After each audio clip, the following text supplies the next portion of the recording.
बसला गेला पाहिजे. दादा ते माधुरी हत्ती आणा परत वंताऱ्यामधून. लय भावना दुखवले. माधुरी हत्ती हत्ती आणा हत्ती. हत्ती हत्ती काय झालं?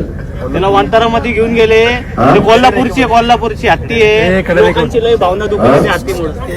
अरे माधुरी हत्तीचं हत्तीच म्हणलो की त्या माधुरी हत्तीच्या बद्दल सुप्रीम कोर्टाने निकाल दिला आहे. आपण संविधान कायद्याने देश चालवतो. तुला आठवत असेल माग आपल्या आता ही हत्ती त्याच्यामध्ये कायदा सुरू केलाय. शेवटी तुम्हाला मला जसा जगण्याचा अधिकार आहे तसा पक्ष्यांनाही जगण्याचा अधिकार आहे, प्राण्यांनाही जगण्याचा अधिकार आहे. त्या प्रकारे त्या हत्तीणीचं झालं आणि म्हणून ती गेली. बाबा लय शेजला हत्तीणीचं लागलंय बाबा.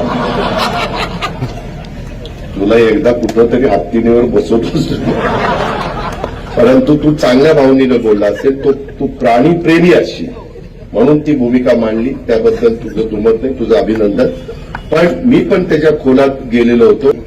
त्याकरता जसं बैलगाडा शर्यत जशी आपण सुरू केली तसा काही मार्ग काढता येतोय का ऍडव्होकेट जनरलला वगैरेंना बोलून आम्ही त्याच्यात प्रयत्न करू. पण